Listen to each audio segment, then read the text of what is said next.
How about them tunes? How about them brownies? Welcome to your Victory Monday show. We are talking Browns, and more Browns as the Browns, that's right, grounded those Arizona Cardinals on Sunday. Get the big win, get the big shutout, 27-0. Oh boy, wasn't that great, guys? Was that not just awesome? Shutting them out first time since 2007, which if you go back, that was that game, the Blizzard Bowl, the Snow Globe Bowl between the Cleveland Browns. Phil Dawson was amazing that day, kicking a couple field goals and helping them beat the Buffalo Bills in a game that was played in December of 2007. It has been that long, that's right, 16 seasons since the Browns recorded a shutout on defense. Congratulations to those Cleveland Browns. I was a little harsh on them in a recent article I wrote for Northeast Ohio Sports Insiders about the Brownies coming through in crunch time. Now, I would not say there was a lot of crunch time in yesterday's game when they limited the Cardinals to 58 yards of total offense, which they had 25 of that in the first drive, and minimizing any sort of effort. Obviously, they were going against a rookie quarterback from the Houston Cougars in Tune. His last name was Tune. They did not do diddly squat. Browns had a heyday and did pretty much whatever they wanted. Had 7 sacks. That's right. You heard me. 7 sacks. They recorded, let's see, they had 3, that's right, 3 turnovers. They had a interception that including an interception by Denzel Ward, a fumble recovered by Myles Garrett, an interception by Taki. Just some good times for the Cleveland Browns. Was down there at the stadium yesterday along with many of you, and it was a glorious day, beautiful weather. We over dressed for the occasion, but just a good time. We just, you can't ask for much more from the Cleveland Browns, right? We've been very critical, and rightfully so, over the last several weeks. And, all eyes yesterday were on, they were all on Deshaun Watson. How would he do with his shoulder, shoulder injuries? How much of it was the physical nature of the shoulder injury? How much was it mental? A lot of us that were being critical of him, have been saying that, maybe there is some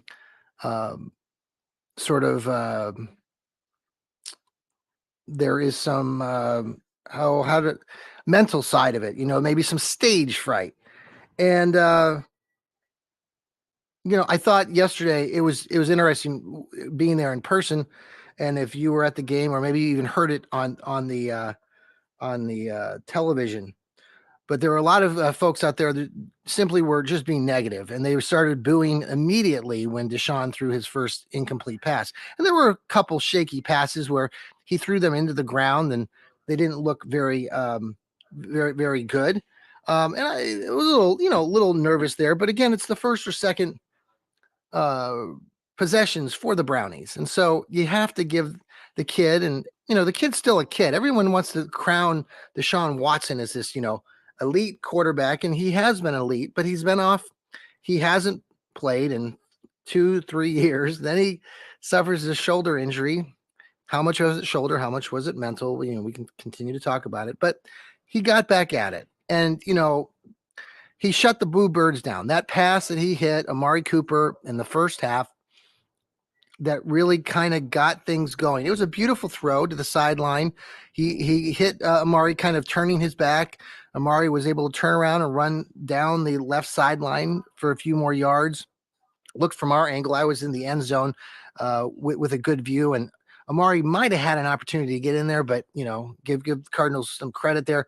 The second huge play that he made to Amari Cooper was in that late in the third quarter.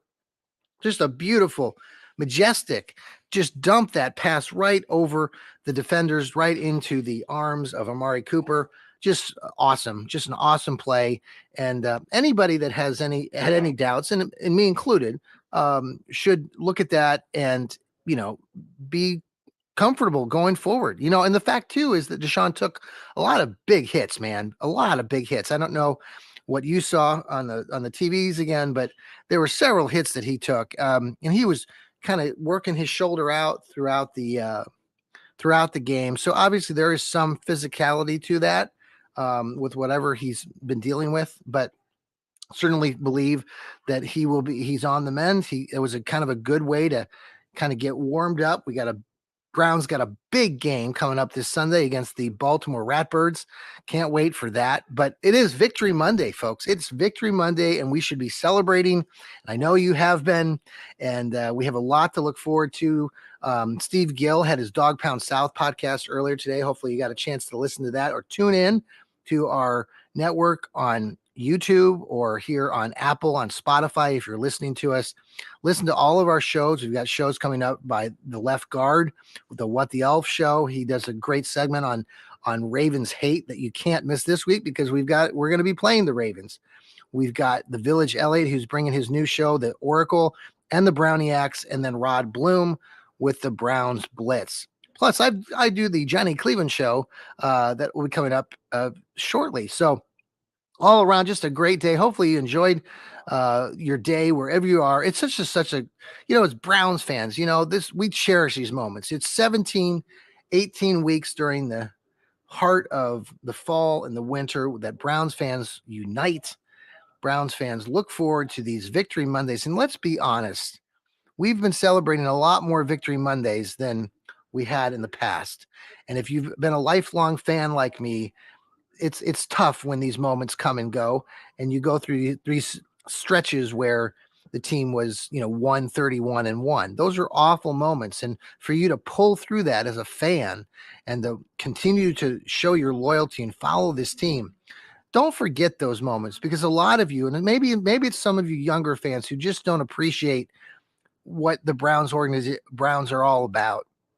And maybe that's why you have some, you're quick to counter whatever is happening, especially with like their quarterback with Deshaun Watson and such. So, these things. Oh, I've got a dog. We've got a dog here.